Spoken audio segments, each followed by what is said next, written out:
And welcome back to the Hotline. We are talking Jules Bianchi. 10 years ago today, 17th of July 2025, he sadly passed away after being in a coma for 9 months due to a, let's be fair, avoidable accident in Japan in the wet in 2014. But rather than thinking about his passing, let's remember his life and maybe even what could have been. Jules Bianchi, could he have been a Ferrari world champion? Could he have been a Ferrari driver? Could he have been a Ferrari winner? I think potentially all those could have been possible. You never know. But let's celebrate Jules Bianchi, shall we?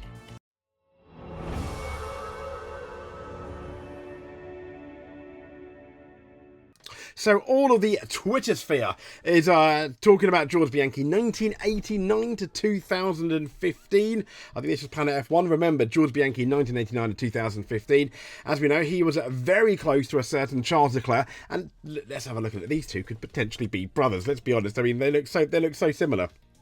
And that was obviously when McLaren was in Formula Renault. But Charles looked up to him, and obviously his passing had a massive effect on him as well. So here he is, big thumbs up and a wave for Jules. So one of the quotes I thought was quite interesting from him, this is shared on Twitter, all links in the description obviously, is, "I will do all that I can to become a world champion one day, and if I can't, I will have no regrets." Yes, it is really sad with his passing, and potentially a lot of people said, yeah, I mean, he would have been at Ferrari. Imagine him and Charles Leclerc now. I mean, it would be absolutely brilliant. Could he have done what Sebastian Vettel couldn't in 17 and 18, where Ferrari had a really decent car? Could he have won that world champion? When it all went wrong for Sebastian Vettel, we will never know. We will never know. But he was a talent. He was a talent. This was him winning in that fantastic Monaco Grand Prix in 2014 over the team radio. Jules, this is John. Mighty job, mate. Absolute mighty.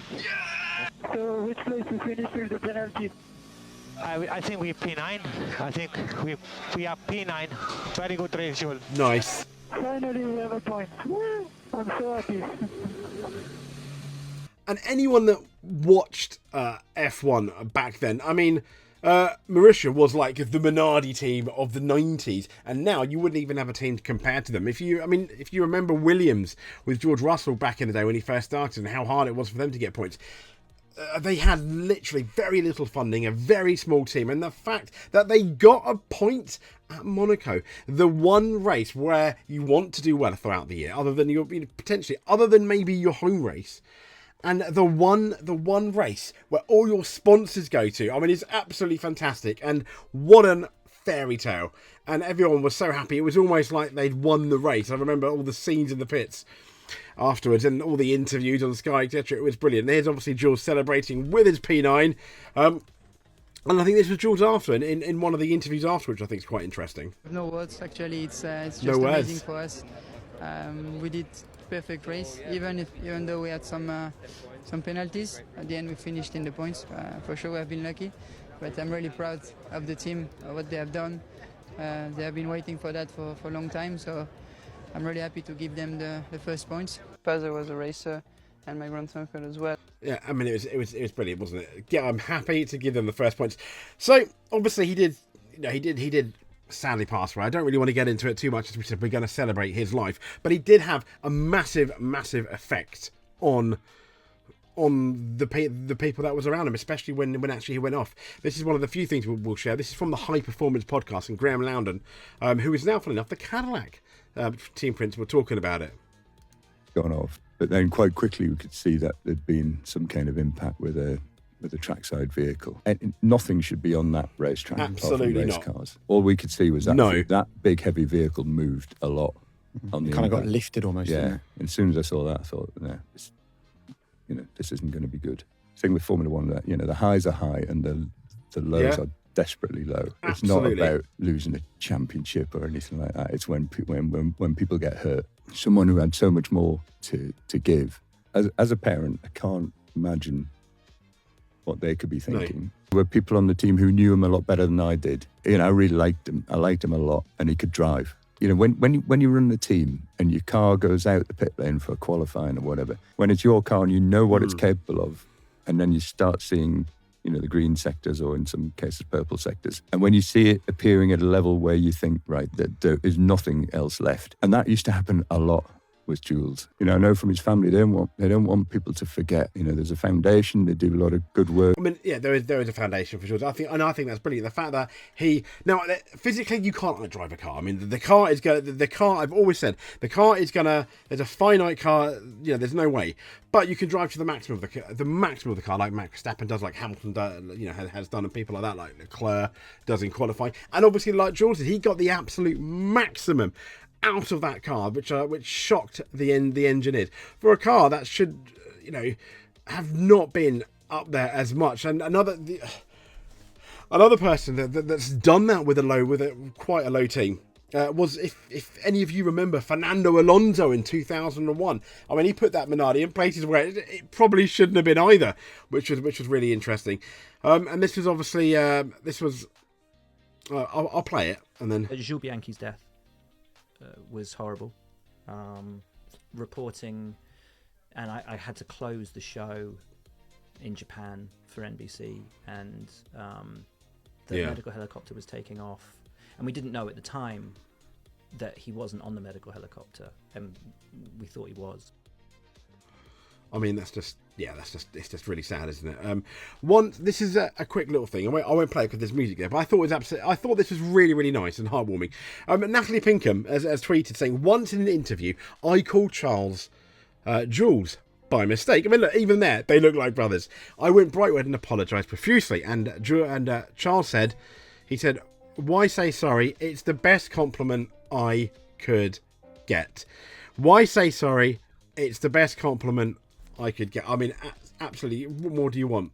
And in honour of Jules Bianchi, this was all the way back in July 2015, shortly after his passing, the FIA retired car number 17 in honour of Jules Bianchi. The FIA confirmed that number 17 will be retired as a mark of respect to Jules. As we know, he died on, this was reporting on the Friday night following serious head injuries from the 5th of October in that horrible Japanese Grand Prix weather.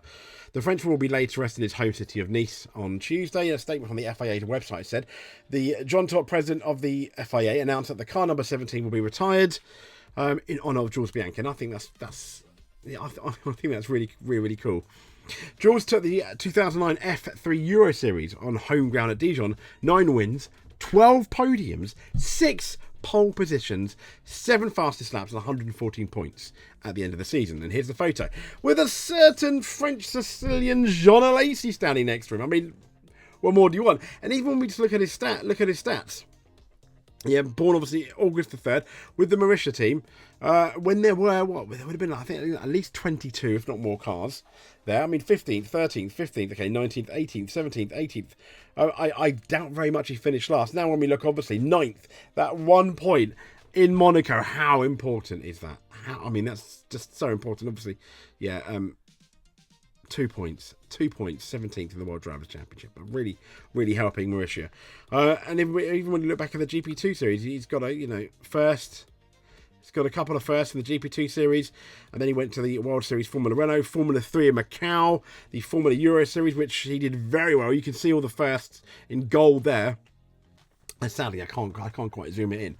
So what do we think would have happened? I think Jules would have signed for Ferrari. After 2015, I think what would have been interesting is where Leclerc would have gone, because he would have probably been Kimi Raikkonen's replacement in 2015, potentially 2016, 2017, right when they had that amazing Ferrari car in 2017, I think 2018. Well, I think in a parallel universe, they could have had the car to potentially win that world championship against Lewis Hamilton, and it would have been really, really interesting. I think we would be seeing a very different Formula One now, at the very least, with the talent that Jules was. And his talent, if you were like, okay, he didn't have the most amazing career, going up in the formulas, but when you listen to Graem Lowdon as he speaks, he just got so much out of the car that amazed even the engineers. And that kind of talent, we're talking that generational talent. There may be only 1 or 2 a generation are going to have that talent, and certainly Jules Bianchi did. So let's remember him as the almost Ferrari driver, Jules Bianchi, a potential world champion in the making, and he's always going to have that legendary 9th place finish at Monaco. I think no one else will have a more amazing point finish in Monaco, and or 9th place finish even, than Jules Bianchi. I mean, that's up there. That's up there, what, with Hulkenberg's first ever podium at Silverstone, maybe even more, because Hulkenberg arguably had a more competitive car, believe it or not, than Jules Bianchi. Anyway, I digress. If you made it to the end, please give us a subscribe, but until then, we'll speak to you soon. Thank you very much, and stay safe.